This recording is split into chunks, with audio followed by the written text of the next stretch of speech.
Boa noite a todos, sejam muito bem-vindos. Boa noite especial para Débora, que aceitou gentilmente o meu convite. Seja muito bem-vinda, Débora. Gratidão pela sua presença. A Débora, que é bibliotecária e mestra em Ciência da Informação pela UFMG. Se você quiser, pode falar um pouco mais sobre o seu currículo, viu, Débora? Acredito que você vai falar aí ao longo, né, da sua fala, com a sua experiência. Estou muito feliz aqui de te receber. O pessoal aqui está ansioso para ouvir você, né? Já tem pessoas aqui falando que já faz estágio na área de hospital, então ansiosos Ai, aqui para conversar, para dialogar. Então tenho certeza que vai ser um momento riquíssimo. Bem-vinda, viu? Muito obrigada. obrigada, Manu, pelo convite. Obrigada, pessoal, por terem me esperado esse tempo. Espero que vocês gostem, fiz com muito carinho. E é só um pedacinho do que eu faço. Eu espero que seja mais interessante a gente conversar depois. E todos estão super convidados para conhecer as bibliotecas do complexo. Então, vamos lá. Eu vou falar um pouquinho sobre a teoria, por causa que eu sou apaixonada também, por causa do meu mestrado, mas vamos para a prática também. Eu sou bibliotecária pela FMG, mestre em Ciência da Informação. A minha dissertação, eu falei sobre competências profissionais para bibliotecários em área que atuam na área da saúde. Então, eu peguei vários bibliotecários que atuam em diferentes espaços da área da saúde no sudeste do Brasil e perguntei para eles o que que eles faziam, o que que eles consideram importante um bibliotecário ter e desenvolver para trabalhar na área da saúde. Sou co-líder de dois grupos de pesquisa, um na UFMG, que é o NERSE, e um no João 23, que é o nosso Estudos Avançados em Saúde Pública, Cuidado e Emergência. Ambos eu trabalho na linha de informação em saúde. Sou co-criadora do WebConcib, do Informapédia e do Observatório de Boas Práticas em torno do livro, leitura e literatura, que a Manu também fez parte durante um tempo. Convido vocês a darem uma olhada no nosso Instagram. A gente costuma postar algumas ações que bibliotecários têm feito para se diferenciar, trazer coisas interessantes, legais, tanto para a sociedade, para outros bibliotecários. E tento criar alguns conteúdos de biblioteconomia no meu Instagram também. Então, convido vocês a me seguir se for do interesse de vocês. Eu queria perguntar para vocês o que que vocês imaginam quando a gente fala de bibliotecas na área da saúde? Pode falar mesmo, gente, é para ser bem interativo. Participem, aproveitem a oportunidade.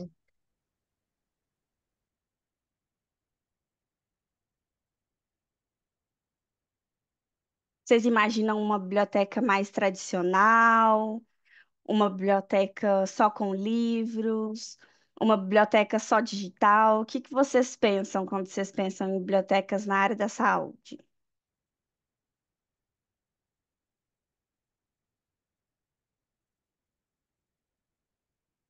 Ainda não imaginou um serviço de arquivo e gestão de dados hospitalares? Legal. Tem também bastante sobre isso. Então, pessoal, na área da saúde, a gente tem diversos tipos de biblioteca, desde prontuários até documentos. Exata, é um pouco disso também. Prontuários a gente costuma deixar mais para os serviços de arquivo médicos, que são os SAMs. As bibliotecas costumam não trabalhar tanto com prontuários, mas mais com dados, tá? Mas isso a gente pode conversar um pouquinho depois também. Mas a gente tem, gente, bibliotecas de todos os tipos. A gente tem as bibliotecas universitárias, que estão em faculdades de medicina, enfermagem, técnicos por aí. As bibliotecas hospitalares, as bibliotecas em operadoras de saúde, tipo Unimed, Amil. A gente tem bibliotecas em associações profissionais.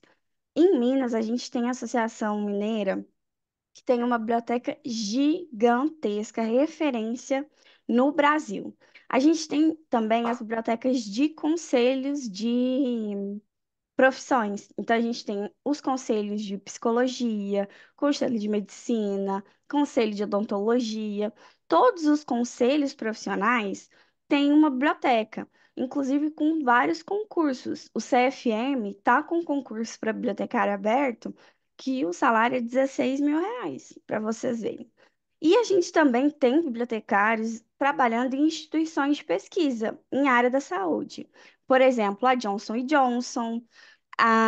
O que eles costumam trabalhar, na verdade, não são posições de bibliotecários, mas a gente chama de maison, médicos liaison, ou especialistas em informação em saúde, que são bibliotecários. Na área da saúde, gente, a gente tem algumas leis que são importantes na área da saúde.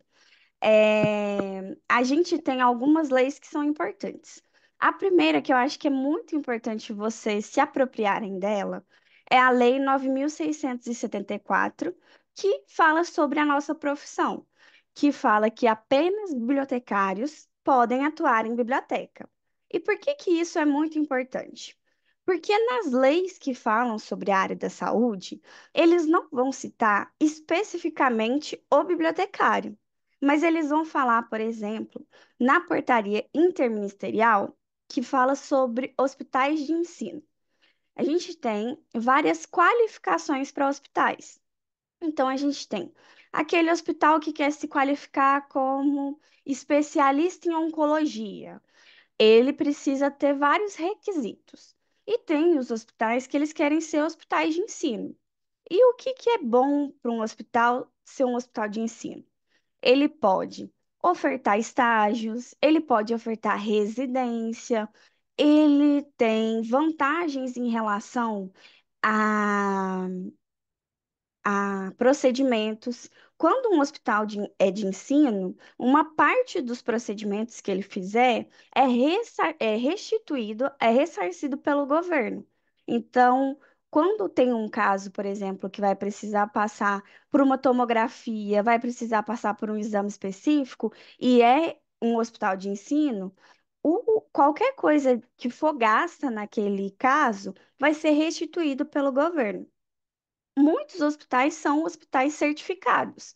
E para ser um hospital de ensino, aqui está falando, por exemplo, que é necessário ter acesso a bibliotecas virtuais, na proporção mínima de 3 terminais. Então, é necessário um lugar com computadores e que tenham bibliotecas virtuais acessíveis aos servidores daquele hospital.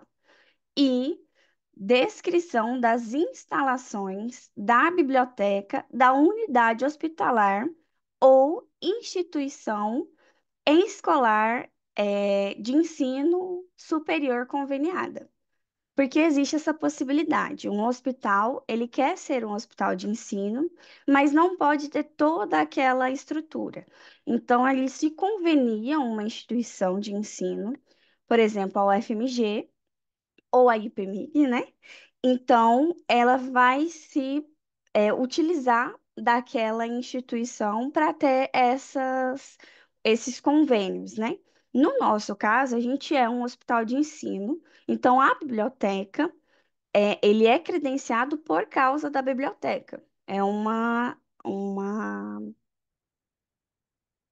relação, né? Eles têm a biblioteca porque querem ser hospitais de ensino e são hospitais de ensino porque têm biblioteca. Então, é muito importante a gente se apropriar dessas leis, porque muitas das vezes não vai estar específico para ter um bibliotecário, mas a partir da exigência de se ter uma biblioteca, que a gente pode falar, opa, se é necessário ter uma biblioteca, é obrigatório a partir da nossa lei, da lei federal, que tenha um bibliotecário.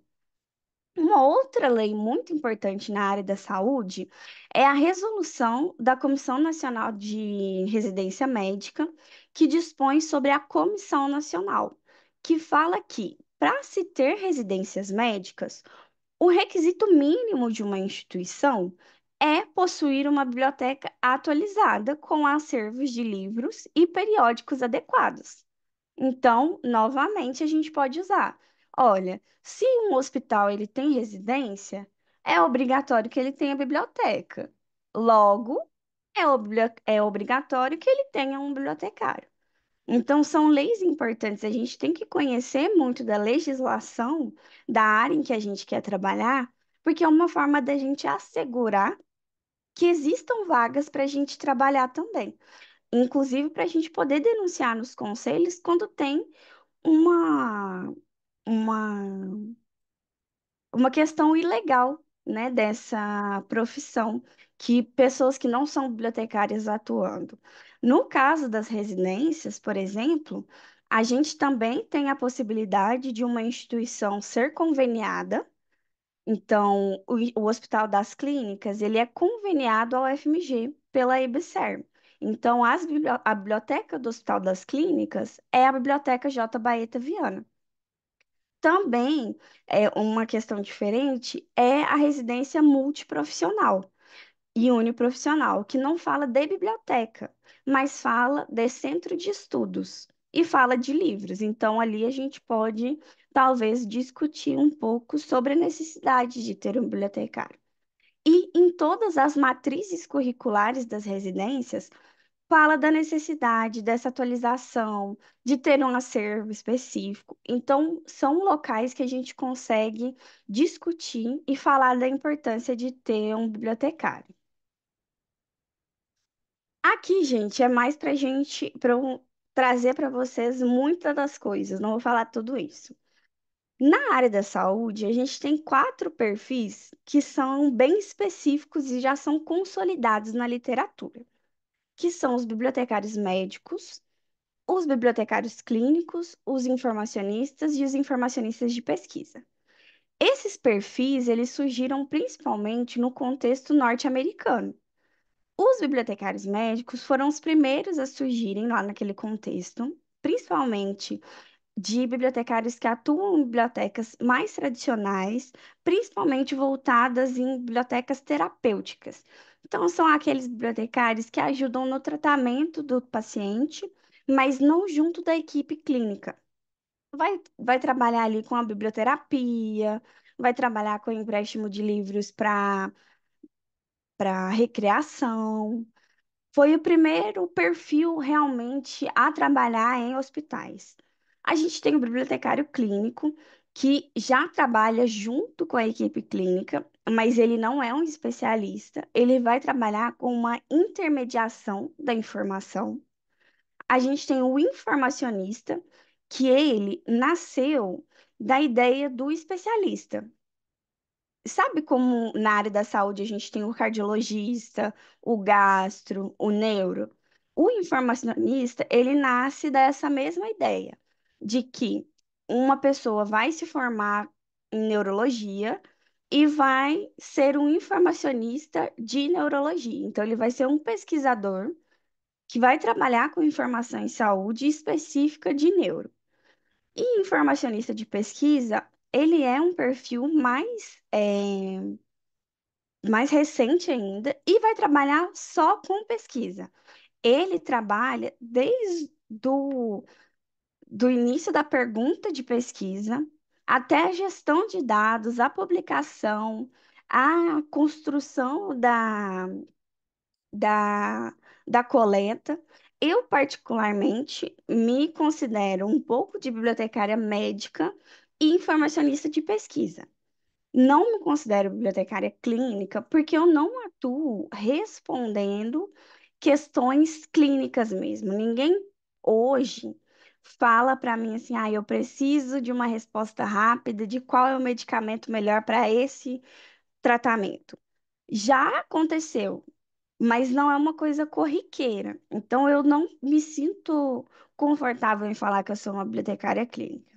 Alguns bibliotecários mais especialistas na área da saúde falam que, na minha atuação, eu sou bibliotecária clínica, mas eu não considero.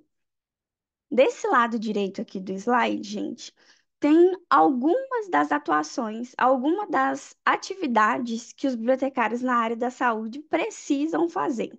As que estão em verde são as que eu faço todos os dias. Então, aqui é coletar e recuperar e principalmente analisar informação em saúde, porque hoje o que a gente mais faz é ver se aquilo que está publicado é realmente confiável. Porque a gente tem muito, por exemplo, de revistas predatórias. Eu não sei se vocês já trabalharam isso na graduação, se vocês já ouviram falar, mas hoje a gente tem uma questão na ciência que chama. A gente tem as revistas predatórias, que elas pagam, você paga, você pode pagar para publicar. E ali não tem nenhuma questão metodológica boa. Então, qualquer um pode publicar. Qualquer um pode falar que tem uma publicação boa, qualquer um pode publicar qualquer coisa. E muita gente utiliza disso para falar que um medicamento novo está sendo bem visto, mas na verdade a gente não tem comprovação daquilo, a gente não tem uma metodologia de análise daquele medicamento. Então a gente tem que avaliar muito bem o que que a gente está colocando para o nosso paciente hoje. Realizar pesquisa e levantamento bibliográfico para os nossos profissionais, isso é o que eu faço diariamente, principalmente na atualização dos nossos protocolos clínicos. Hoje a gente tem uma diretriz do Ministério da Saúde que recomenda que toda atualização do protocolo clínico tenha um bibliotecário e que essa atualização seja feita como uma revisão sistemática. Então, a gente vai fazer uma pergunta pico, vamos pesquisar nas bases de dados. Dessas bases de dados, eu vou exportar os resultados para os meus para os meus pesquisadores. E nem todo mundo sabe ler um artigo científico. Eu trabalho com técnico de enfermagem, com enfermeiro, com médico que às vezes não sabe, não tem tempo de ler. Então, muitas das vezes, eu meio que seleciono um artigo para ele e falo: olha, esse artigo aqui é bom para você ler, para você ver. Esse artigo aqui não é bom. Isso aqui vai responder o que você quer falar. Isso aqui não vai te responder. Mediação na busca em parceria. Muitas vezes a gente tem os trabalhos de conclusão de residência. Então, os meninos chegam para mim e falam assim: olha, Débora, eu quero falar sobre queimados, que é a nossa referência no João 23, por exemplo. E eu falo com eles: tá, mas o quê? Você quer falar sobre curativo, tratamento, infusão de sangue? Tem N coisas que a gente pode falar sobre queimadura, sobre banho. E aí a gente vai vendo, ah, não, eu quero falar sobre curativos. Aí a gente vai pesquisando na BVS. Que tipo de curativo? O que que você quer ver daquilo? E é nessa mediação que a gente vai construindo aquela busca, que a gente vai vendo que tipo de artigo que ele quer, que a gente vai avaliando. A capacitação de uso dos usuários na base de dados. Eu faço isso diariamente e hoje a gente já tem um calendário de capacitação das bibliotecas. Então, eu tenho as aulas com a residência, eu tenho os eventos específicos. Então, a gente, a partir, né, dessa necessidade dos meninos, foi abrangendo. Agora, os supervisores vão mensalmente. A identificação das necessidades.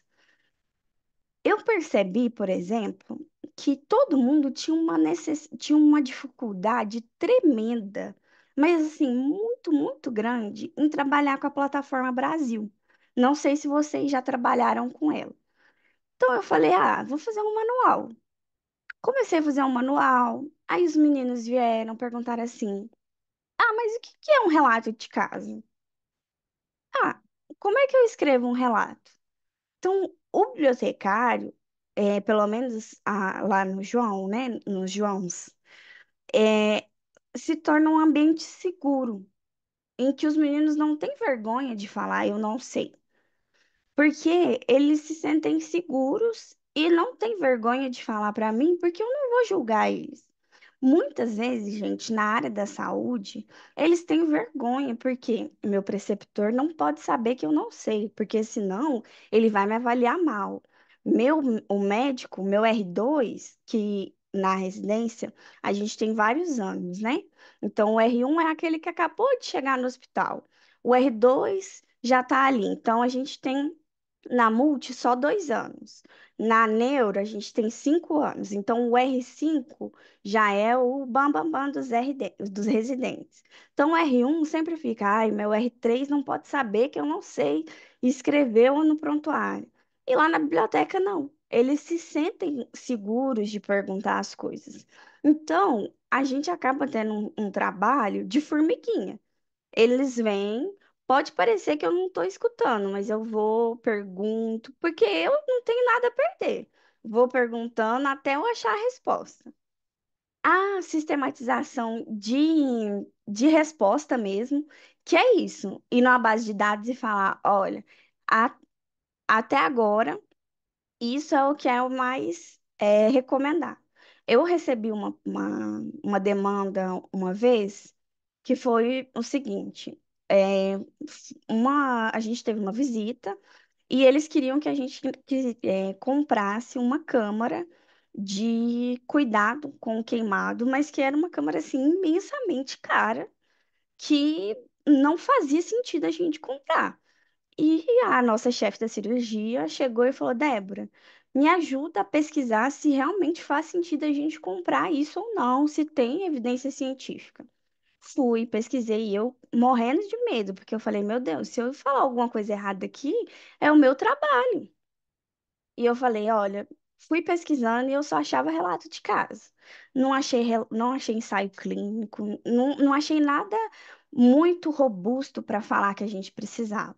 No fim, eu fiz uma página explicando: olha, essa câmara realmente tem um resultado XYZ, porém. Na ciência, nós só encontramos relatos de caso. Relatos de caso têm evidência científica fraca, de acordo com a pirâmide de Maslow. Então, expliquei tudo bonitinho. Deu, enviei para ela. 2 semanas depois, achei que não tinha nada, sabe, gente? Achei que 2 semanas ela apareceu lá. Falou: Débora, ainda bem que você me mandou aquilo. A gente não vai precisar comprar. A gente mandou para a vigilância sanitária e eles entenderam que aquilo não faz sentido para o João, que aquilo é muito caro e não tem evidência científica.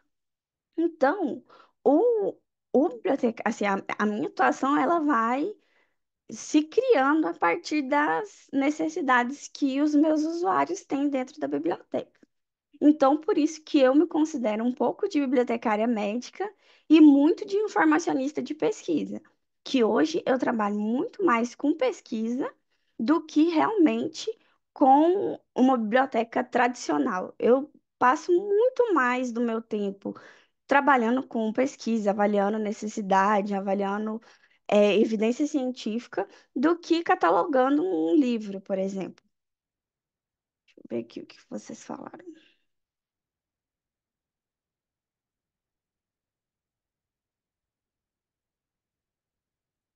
Ah, tá. A Ingrid perguntou assim: todos os hospitais têm que possuir uma biblioteca? Quais os pré-requisitos para que eles tenham? Ingrid, não, nem todos os profissionais, nem todos os hospitais precisam ter, tá?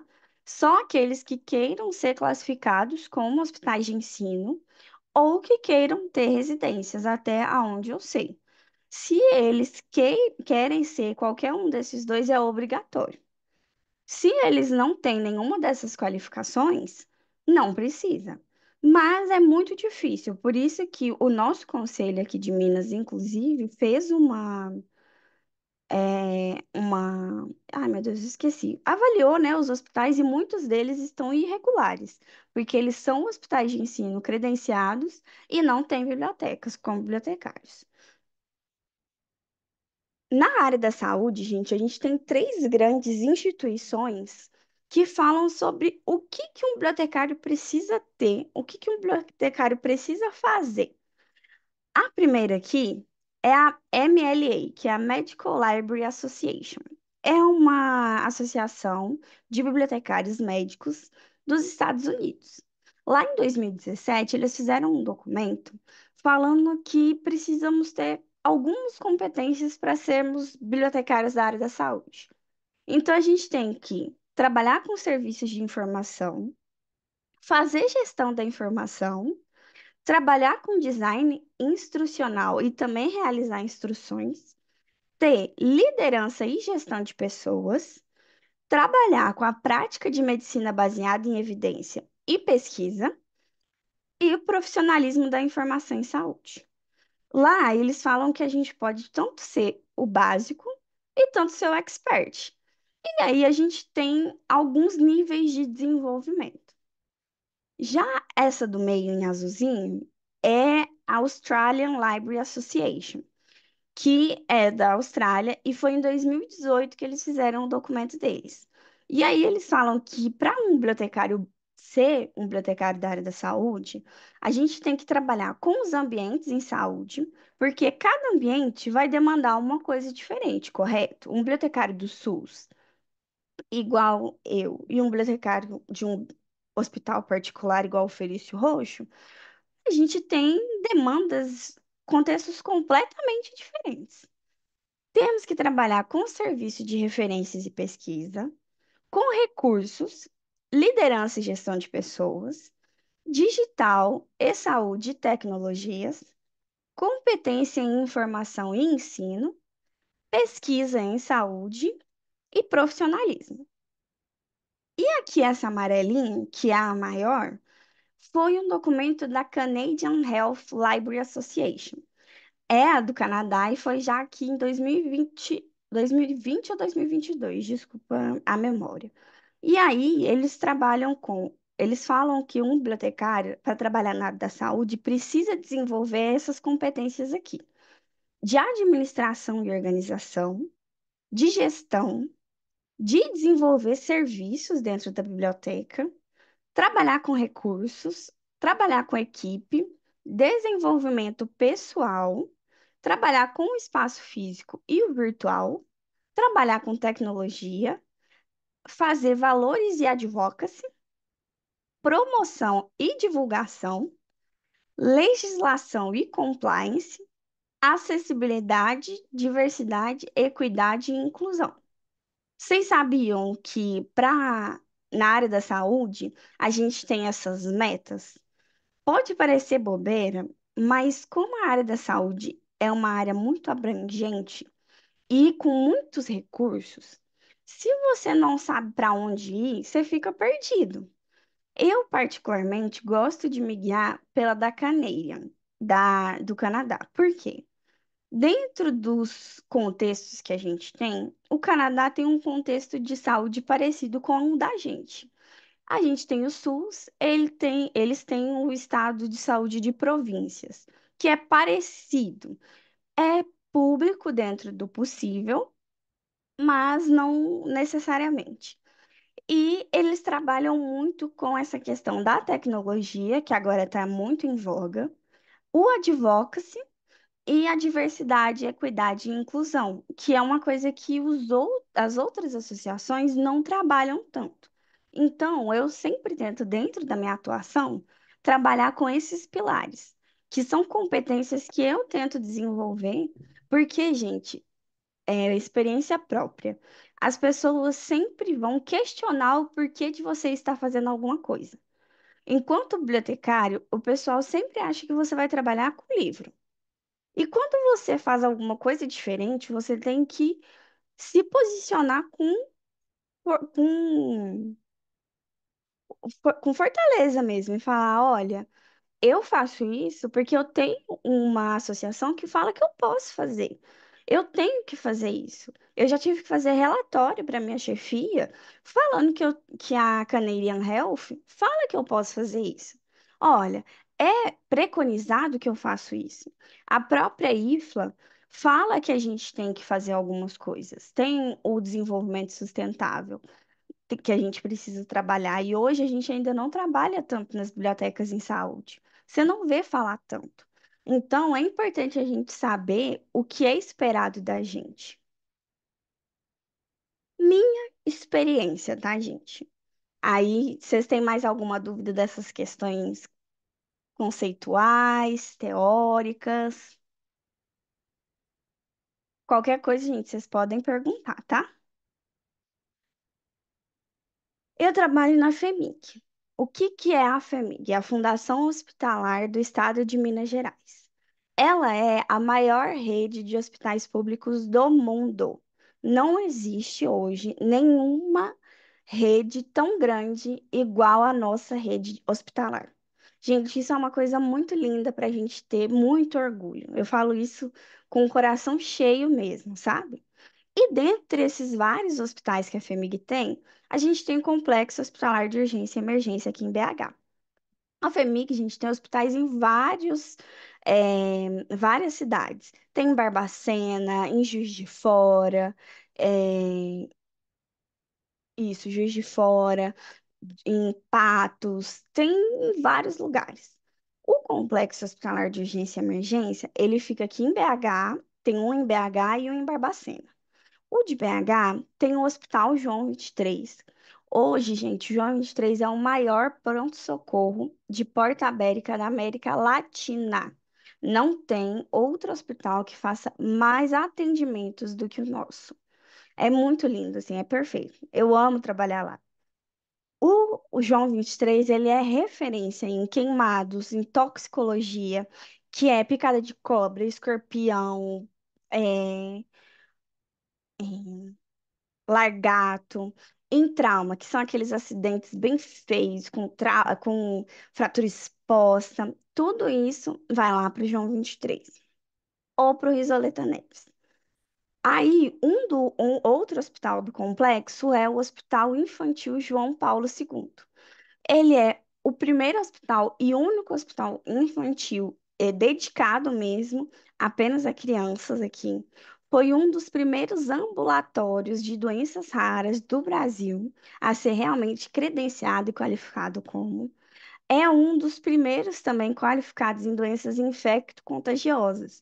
Não sei se vocês lembram, mas que ano passado a gente teve umas crianças que foram mordidas por macacos com raiva, todas elas foram levadas para o João Paulo. A gente também tem um ambulatório para crianças transexuais, tem um ambulatório de cuidados indígenas, que inclusive tem todo um cuidado de que a criança ela vai ser atendida no chão se precisar, porque às vezes ela não quer ficar dentro, na maca. Tem o dialeto diferente. Então, é todo muito lindo e maravilhoso. E a gente tem o Hospital Maria Amélia Lins, que foi o primeiro pronto-socorro de BH. Ele só foi, substituído pelo João 23 depois que o João 23 foi criado. E o HMAL hoje ele é referência em ortopedia, grandes cirurgias ortopédicas de tudo, mão, joelho, pé, bacia, tudo. E em cirurgias bucomaxilofacial, que são aquelas bem do rosto mesmo, maxila e terço superior, tá? Esse é o nosso complexo hospitalar de urgência. É, recomendo vocês irem me visitar qualquer dia. Nesses três hospitais a gente tem biblioteca. Em cada um deles eu vou ter um acervo diferente. No João 23, eu tenho um acervo mais voltado realmente para queimados, toxicologia, trauma, cirurgia, atendimento a desastre, porque o João é referência no Brasil e em Minas Gerais. No João Paulo, eu tenho tudo de pediatria que vocês precisarem, que vocês imaginarem. Muita obra rara de pediatria. Porque antes de ser Hospital João Paulo II, era um outro hospital. Era um centro de estudo que era custeado pelos médicos. Então, a gente tem muita obra rara. E no HMAL também, muita obra rara de ortopedia. Cada hospital, a gente tenta manter a característica do atendimento daquele hospital. Por quê? A ideia das nossas bibliotecas é ser bibliotecas realmente técnicas. Então, é a partir daquele momento que o médico, o enfermeiro, o TO, o Nutri, eu tô com uma dúvida em alguma coisa, eu vou lá na biblioteca, pega o livro, consulta aquilo e vai embora. Ou então, não, eu tenho um paciente que está precisando de um atendimento mais especializado. Vou estudar esse capítulo e na segunda eu trago o livro. Essa que é a nossa ideia. Por isso que hoje a gente não tem literatura em nenhuma das três bibliotecas. A gente não trabalha com literatura, só livros técnicos mesmo, livros e periódicos, no caso.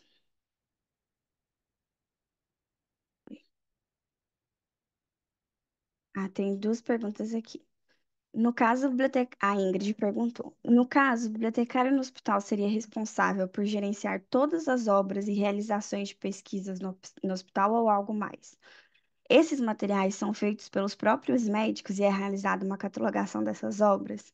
Sim, Ingrid. No meu caso, sim, a gente é responsável por gerenciar todas as obras e realizações de pesquisa. Hoje a gente está tendo um trabalho para gerenciar todos os dados de pesquisa do hospital, que está sendo muito complicado, inclusive, porque a gente está tentando normalizar todas as variáveis que serão coletadas. Então, por exemplo, a gente está tentando ensinar o pessoal que feminino e masculino vai ser FM, ou vai ser um e 2, para que todo mundo entenda aquela pesquisa, aquela planilha, quando uma pessoa precisar pegar e entender. E sim, a gente tenta catalogar todas as obras e classificar e disponibilizar tudo que esteja com a gente. E a Kézia falou assim: gostei muito, estou fazendo biblioteconomia e sou professora. Mas esse ano estou na biblioteca e todos na minha escola, inclusive eu, achávamos que era só trabalhar com livros. Gostei muito de aprender que abrange outras áreas que não seja só escolar. É, muita gente, às vezes eu chego e aí o pessoal chega com vergonha de perguntar alguma coisa. E aí eles falam assim: ah, mas eu achava que o bibliotecário trabalhava só com livro. Eu falo: não, o bibliotecário trabalha com necessidade. Tudo que for sua necessidade, eu vou te ajudar. Então a gente tem que trabalhar muito com isso para desmistificar mesmo. Então, gente, trabalhando aqui na gestão dos acervos, eu vou trazer um pouquinho para vocês das diferenças, porque eu aposto que vocês já ouviram falar de CDD e CDU. Aposto, né? Só que na área da medicina, na área da saúde, a gente trabalha com a National Library Medicine, que é a NLM. E é essa aqui embaixo que a gente trabalha catalogando, na verdade, as condições médicas. A gente tenta trabalhar, por exemplo, com a terapia intensiva. Então, a gente vai trabalhar terapia intensiva, aí transfusão de sangue, é, é, falha dos rins, tudo isso a gente trabalha. E uma das questões, gente, é que tudo na área da saúde é inglês. Não tem como. A maioria das coisas, a maioria dos livros são em inglês. Eu estou, inclusive, tendo um grande problema com a minha Coreme, que é que ele quer que eu compre só livro em inglês agora. E aí os supervisores das residências querem que eu compre livro em português. E aí eu falei, ai, gente, vocês se resolvam, o que vocês quiserem, eu tento comprar depois. Para a gente chegar na na codificação da NLM, a gente usa o DEX. Não sei se vocês já ouviram falar, que é esse que está aqui embaixo. O DEX e o MESH, que são os descritores em ciências da saúde, que são vocabulários controlados. O que que é isso? Às vezes a gente precisa traduzir. A gente acha, por exemplo, que câncer. Ah, câncer, a gente sempre fala câncer, mas na área da saúde é neoplasia. Então, qualquer trabalho, qualquer livro, qualquer dado que eu for catalogar ou classificar, eu posso colocar câncer, mas eu preciso colocar neoplasia, porque é um termo técnico e os meus usuários vão procurar por neoplasia. E aí eu preciso classificar específico, neoplasia da mama, neoplasia, o carcinoma. Então, sempre a gente precisa pensar a forma mais técnica e mais específica. Porque lembra que eu falei do informacionista? O cardiologista vai pesquisar a forma mais específica para ele. O nefro, né, que é o do rim, vai pesquisar o mais específico para ele. o cirurgião vascular, mais específico para ele. E o nosso papel, enquanto bibliotecário, é pensar o melhor para tudo ele, para todos eles. Chegar ali no meio termo para tudo. Para isso também, a gente cria as políticas de gestão. Antes a gente tinha, gente, um contingente de uns 5.000 periódicos que estavam todos entulhados nos armários da biblioteca. Era assustador. Tinha lagartixa morta, tinha aranha. Ah, inclusive eu não falei, mas eu tô há 3 anos lá. É, eu tava muito, ansiosa para começar a falar com vocês. Eu tô há 3 anos só na biblioteca e não tinha muitas das coisas que vocês vão ver aqui. Então, não tinha uma política de gestão. Eu comecei a escrever, então, esse ano, finalmente, a gente conseguiu tirar os periódicos que estavam mofados, porque eles estavam começando a, inclusive, mofar os livros, porque o pessoal não queria, talvez, disponibilizar. Eu não entendo muito o como aconteceu antes, porque não tem muita documentação do que acontecia antes. Então, uma dica para mim, né, uma dica para vocês futuros bibliotecários é documentem todas as decisões que vocês forem ter. Pode parecer bobeira, mas é muito importante para os futuros bibliotecários. A gente tem que pensar que a gente quer que as coisas aconteçam depois da gente. Então, sempre deixem um legado ali. Olha, para você fazer isso, converse com tal pessoa. Tal setor é responsável por fazer tal coisa. Minha decisão de deixar os periódicos assim foi por causa disso. Porque senão acaba que as pessoas realmente vão ver a biblioteca como um depósito de livros, porque não vão ver objetivo naquilo, não vão ver sentido. Hoje a gente usa, por ser também um hospital público, a gente não tem muito dinheiro, na verdade, muito não, nenhum. A gente é um hospital público estadual. A gente usa o BibliLivre, que é um software de gestão de biblioteca. A gente tem, hoje o João 23 tem todos os livros catalogados. O João Paulo e o H. Eu comecei a catalogar o deles. A gente ainda não tem todos, porque, infelizmente, eu não consigo estar presencialmente nas duas bibliotecas ainda.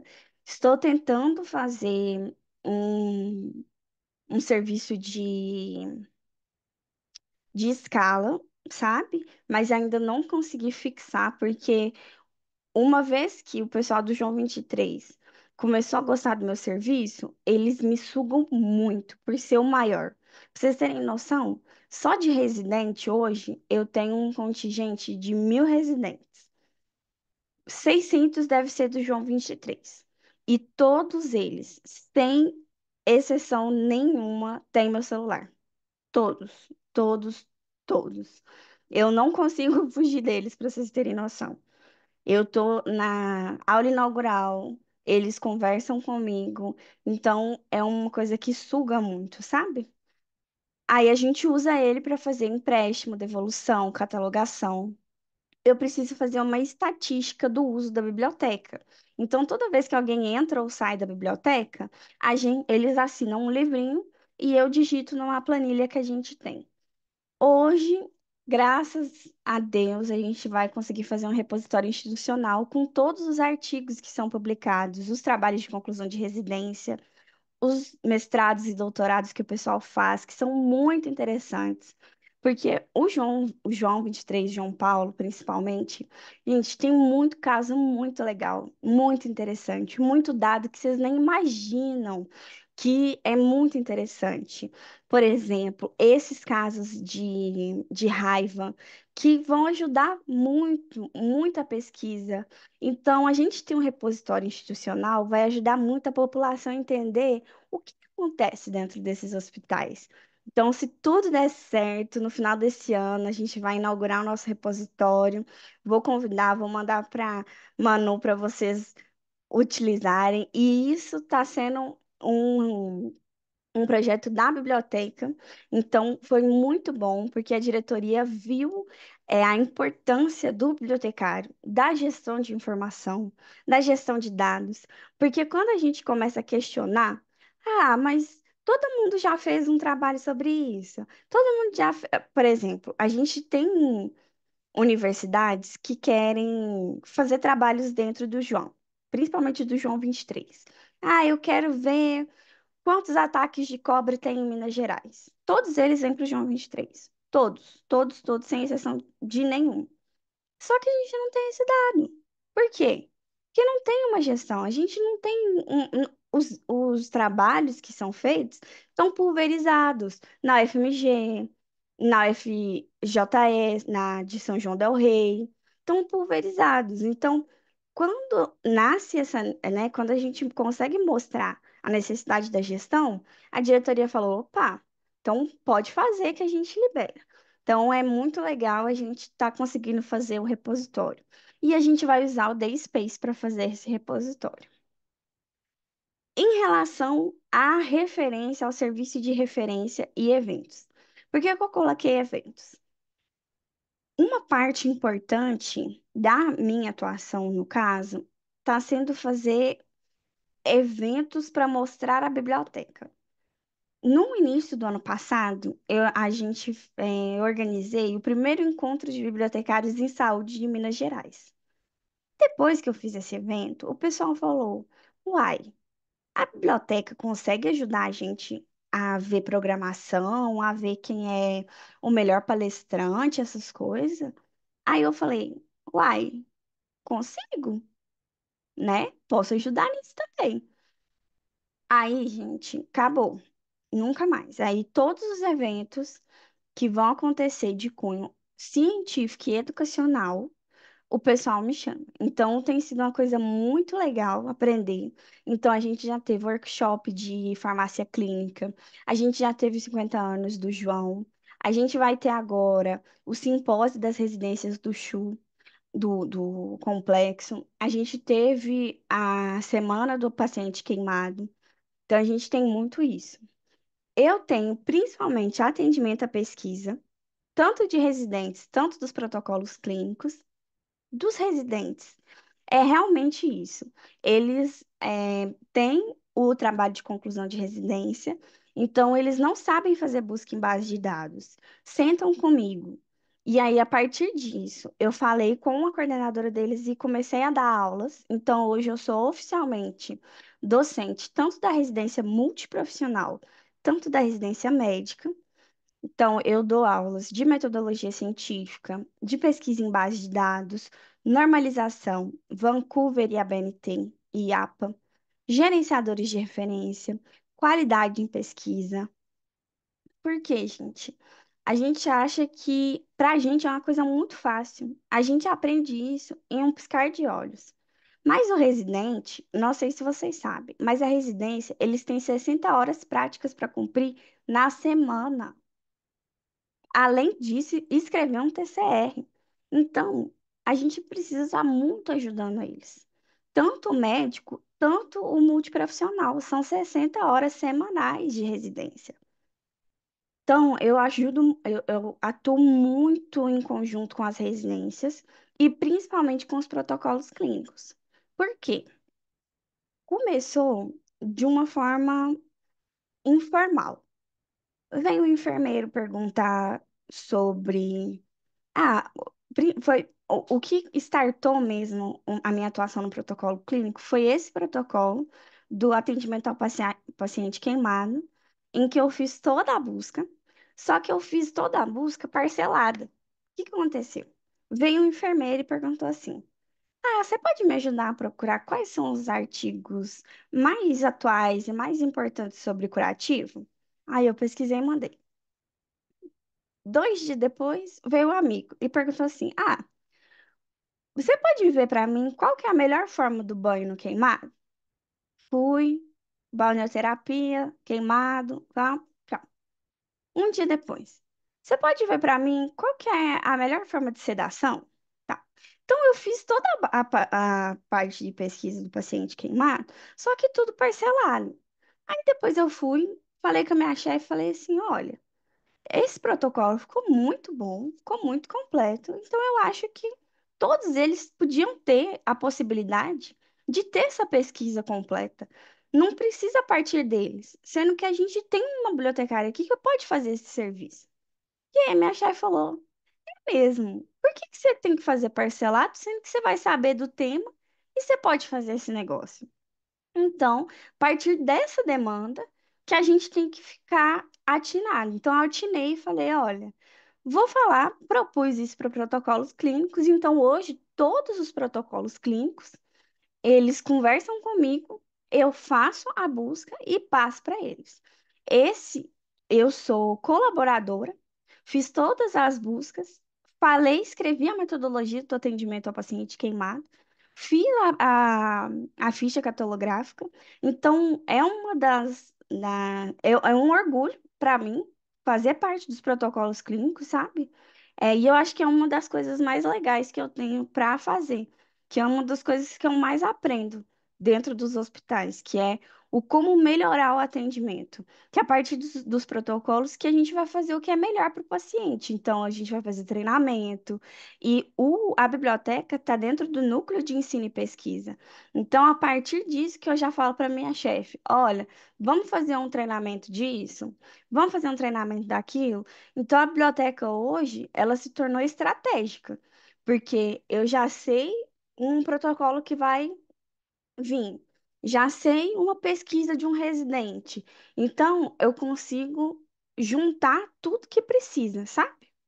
É, aqui na foto, essa foto do meio aqui é uma oficina que hoje eu dou para os R2 da Multi, que é a oficina de escrita de artigo científico. Então, eu tenho várias mini oficinas com eles, que é coleta. Então, eu ajudo eles a fazer a planilha de coleta de dados. Então, qual que é o seu objetivo? Quais vão ser as variáveis que você vai coletar? Como que vamos fazer a gestão desses dados? Como que você vai coletar esses dados? É bem o beabá da pesquisa. Aí eu ajudo eles a escolherem as revistas que eles vão precisar publicar, porque é na legislação da residência multi, para eles formarem, eles precisam submeter a uma revista científica.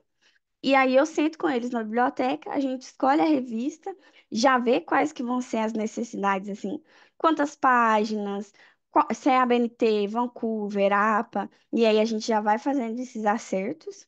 Aqui é para vocês um pouquinho da nossa biblioteca. Todas as três bibliotecas, elas são pequenas, eu já tive caso, gente, de estapeamento coletivo, porque a gente tem poucos computadores pela necessidade. Muita gente, inclusive, queria que a gente transformasse meio que uma lan house, que a gente colocasse cronômetro, sabe? Tipo, olha, 1 hora só. Só que eu acho que isso não faz sentido eu ficar, ah, não, olha, deu seu tempo no computador. Que às vezes a pessoa deu 1 hora aí que a pessoa está começando a ler, a conseguir ler aquele prontuário, ler aquele artigo. E hoje a gente, eu comecei a trabalhar lá, a gente tinha 4 computadores, a gente já tem 6 com acesso à internet. São os únicos computadores do hospital que o acesso é livre, que eles têm acesso a YouTube para fazer curso. Quando a gente entrou lá, né, eu e meus projetos, né? Eu vi que tinha muita necessidade, por exemplo, de fazer curso, que a gente tem uma meta para bater de cursos. Então eu falei assim, uai, vamos comprar uns fones de ouvido? E aí minha chefe falou, uai, vamos. Hoje a gente tem uma mini biblioteca das coisas. Então a gente tem fone de ouvido para empréstimo, a gente tem, eu queria muito, né? Ter tablet para emprestar, para quando eles não tiver um computador disponível, a gente poder disponibilizar tablet. Então a gente vai tentar, a gente está em processo de compra. Então, a parte de referência a minha parte de referência é muito entender o que que eles estão precisando naquela hora. Porque pode não ser um livro, pode não ser uma pesquisa, mas pode ser um ambiente mais aconchegante. Pode ser um fone para ele fazer um curso com mais paciência. Porque antes eu via.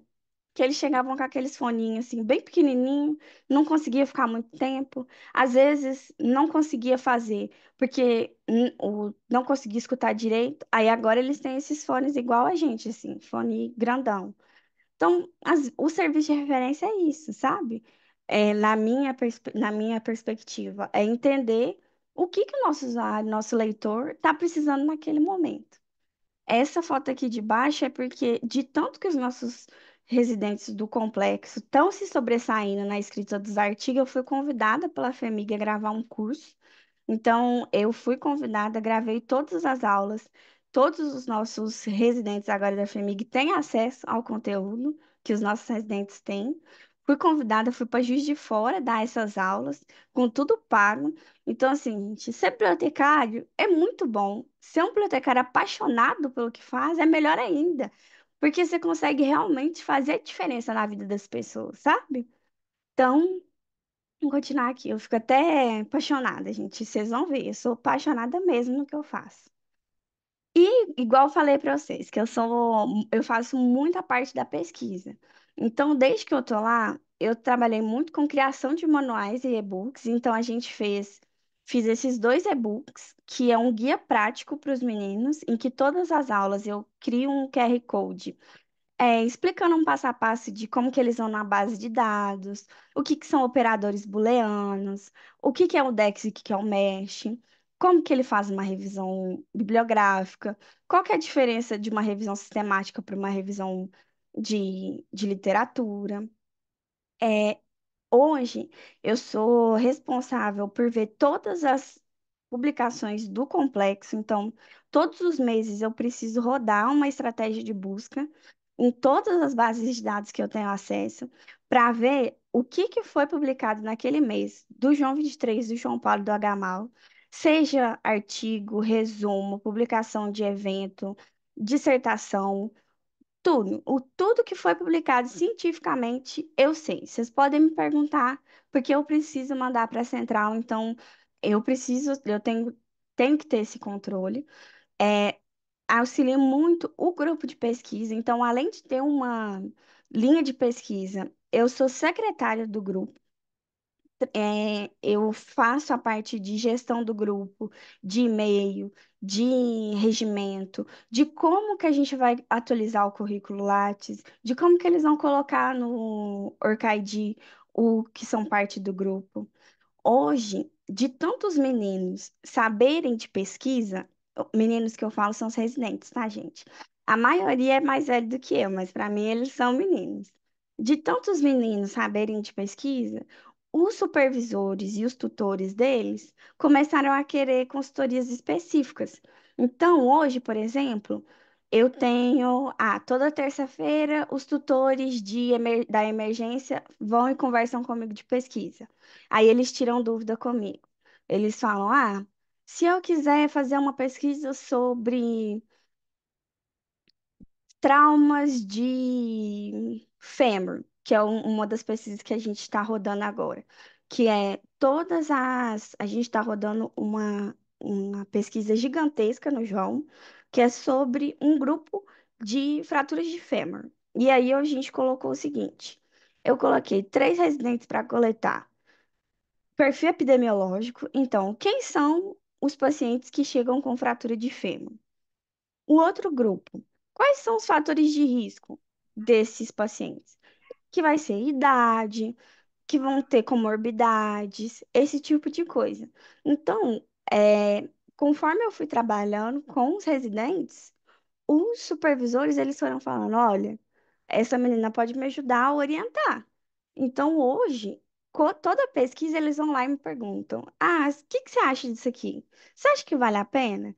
Você acha que eu posso fazer um pré e um pós? Eu falo: não, pode fazer, vai lá na biblioteca.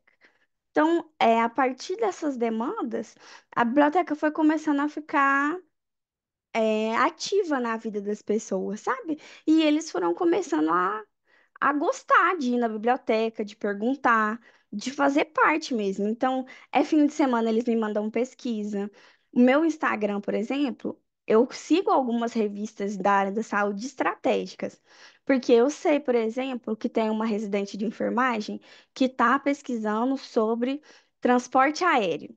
E ela está pesquisando quais são os nossos pacientes que chegam de transporte aéreo. Então, eu vi um artigo que fala sobre transporte aéreo no Hospital de Uberlândia. Eu vou lá e mando para ela, porque isso também é um serviço de referência. Ah, tem uma escala específica de qualidade de vida que foi traduzida. Ah, eu sei que tem uma menina da fisioterapia que vai trabalhar com qualidade de vida do queimado. Eu vou lá e mando para ela, que também para mim isso é um tipo de referência. Que é isso, eles veem a biblioteca hoje como uma coisa não só ali, aquela coisa física, mas uma coisa gostosa deles estarem presentes, sabe? E eu sei, gente, que tenho muito que melhorar. Eu sei, tem um monte de coisa que eu ainda queria fazer, sabe? Pelos nossos pacientes, pelos nossos servidores, pela pesquisa mesmo da própria FEMIG, pelos nossos residentes. E eu acho que, inclusive, mostrando para vocês, vocês podem me dar várias ideias do que eu acho que eu poderia fazer, para a gente trocar um pouco de ideia aqui. Então, queria colocar meu contato para vocês me seguirem, para a gente conversar. Eu estou à disposição. Agradeço por vocês terem conversado, ficado aqui um pouquinho comigo. E novamente agradeço a Manu. E é isso que eu tinha para mostrar para vocês, um pouquinho das coisas que eu já fiz, um pouquinho das coisas que eu ainda quero fazer. Eu vou deixar aqui que é uma das coisas que eu mais gosto de fazer. Débora, muito obrigada pela sua fala, por compartilhar sua experiência, né? Por ser essa profissional tão apaixonada para nos inspirar, né? Eu achei muito legal, anotei aqui dois aspectos para comentar rapidinho, que é porque você sabe que eu também sou uma apaixonada, né? Mas eu sou Uhum. apaixonada em outro aspecto, em outra perspectiva da biblioteconomia. E falando de links, né, como sempre, você é uma nova bibliotecária, né? Ah, Você é eu uma tento. bibliotecária legítima da nova biblioteconomia. E quando você falou, né, que os residentes se sentem seguros, né, de dizer o que não sabem, não tem nada mais nova biblioteconomia que isso, né? Você consegue proporcionar para eles os quatro meios de facilitação da construção do conhecimento, né? Você segue bem à risca a missão do bibliotecário, né? Você proporciona acesso à informação, você proporciona a construção de conhecimento, você proporciona um ambiente seguro, né, para que eles possam se engajar, dizer o que não sabem, aprender, né? Você motiva eles à participação, a essa construção colaborativa. Então, é uma nova bibliotecária aí facilitando a construção do conhecimento.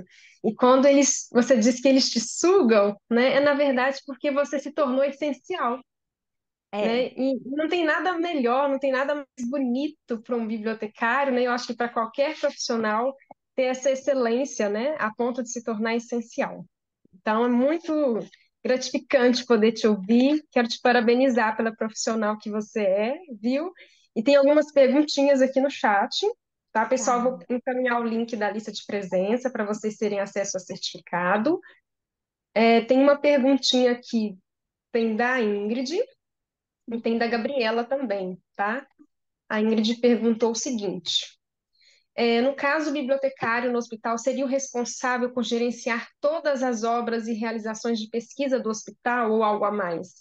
Esses materiais são feitos pelos próprios médicos e é realizada uma catalogação dessas obras. Eu acho que ela se refere a dessa imagem, né, que você colocou aqui do atendimento ao paciente queimado. Sim, sim. Sim, tudo que é feito, por exemplo, o protocolo em específico, ele é conduzido por todos os profissionais que são envolvidos no atendimento do queimado. Então, aí a gente tem o atendimento da cirurgia plástica, o atendimento da enfermagem. Então, nessa parte, quando eu estou fazendo uma pesquisa, eu me reúno com todos os profissionais que vão fazer o atendimento ao queimado. Ah, com anestésio, com todos eles, e a gente vai fazendo a busca, sabe? Ah, qual que vai ser a melhor anestesia para a gente? Porque o que que é um protocolo? O protocolo é um manual, que se eu sair hoje, uma pessoa vai saber qual que vai ser a melhor anestesia para um paciente queimado que chegar com 80% do corpo queimado. Então, sim, a biblioteca é responsável. Então, hoje, se você chegar na biblioteca e perguntar para chegar em qualquer computador, você consegue ver todos os protocolos que a gente provou, todas as pesquisas que estão em andamento, todas as pesquisas, todos os artigos que já foram atendidos. E aí a gente tenta catalogar dentro da medida do possível, porque o bibliotecário, ele tem uma mania, e vocês vão ver isso quando vocês estiverem na prática, de tentar colocar número em tudo. Número, letra, mas às vezes o que o nosso leitor precisa é o que eu preciso é tudo de terapia intensiva. O que eu preciso é tudo do queimado. O que eu preciso não é especificar, mas tá um conjunto de coisas. Espero que eu tenha respondido. A outra pergunta é da Gabriela. Ela disse o Uhum. seguinte: Débora, eu amo essa área da saúde. Estarei concluindo o curso nesse próximo semestre e atualmente sou estagiária no Conselho de Medicina de Minas. Posso dizer que é uma experiência muito enriquecedora para a nossa área. Existe algo além de estágio que possa nos direcionar para um futuro nessa área? Ai, Gabriela, eu acho que eu te vi no segundo encontro de bibliotecários em saúde de Minas Gerais. Se foi, eu gostei muito que você estava lá. Depois você fala com Meizane, não é? Eu acho que ela tá lá, para a menina entrar no grupo de bibliotecários, que a gente está tentando criar uma rede de bibliotecários bem forte na área da saúde, para a gente ter mais treinamentos. E, isso também, gente, eu tô ofertando estágios obrigatórios, tá? Então, quem quiser fazer estágio obrigatório comigo, pode fazer. Sobre outras possibilidades, eu acho que o estágio é a forma mais rica mesmo que a gente tem para se colocar nessa área. Mas uma segunda é o tal do networking, que quando a gente não tem muito conhecimento, o network ajuda a gente a estar onde a gente está, sabe? Eu não sei se vocês conhecem o Gessner da medicina da UFMG, ele me ajudou muito a entender muita coisa que eu não sabia, sabe? Então, eu acho que essas são as duas primeiras coisas. O estágio, networking e tentar realmente aprender nesses cursos que tem, ir no Instagram de gente que você gosta, ir em YouTube para conhecer mesmo as pessoas, sabe? Acho que é isso. Perfeito, Débora. E olha que excelente notícia, né? Receber estagiários para aprender com você. Tudo de bom. Aí ele comentou o seguinte, ó, uma outra perguntinha dela. Em um contexto de gestão de dados para o bibliotecário dentro do hospital, sem ser atuando com pesquisa, como o bibliotecário pode atuar? Hum. Sem ser com pesquisa. Olha, talvez eu esteja muito viciada em pesquisa. Mas eu consigo, dentro do hospital, ver muito essa questão de gestão, porque a gente precisa muito de dados para tomada de decisão, sabe? Principalmente decisão estratégica. Então, acaba que pesquisa e decisão estratégica estão juntas. A gente precisa saber quantos atendimentos foram feitos nesse último mês? Desses atendimentos, quais foram protocolados no protocolo Manchester como verde? Isso, a gente precisa ter uma gestão de dados. Por quê? Qual que é a ideia da gestão de dados? É que todo mundo saiba entender aquele dado da forma mais fácil e rápida possível. E hoje a gente tem um problema, e isso em qualquer hospital. Por quê?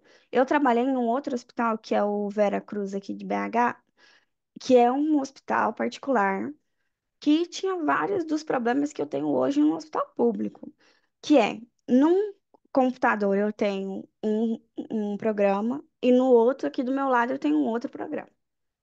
Hoje eu tenho, no meu computador na biblioteca, eu tenho Excel, que eu chorei muito. Mas no computador do meu leitor, eu tenho WPS. Então, a gestão de dados que eu imagino, além da pesquisa, é isso.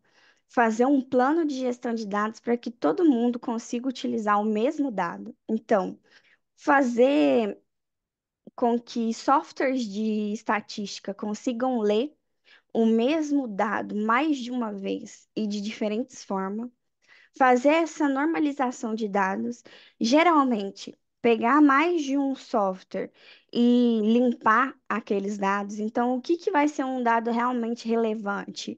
O que que eu preciso colocar ou não?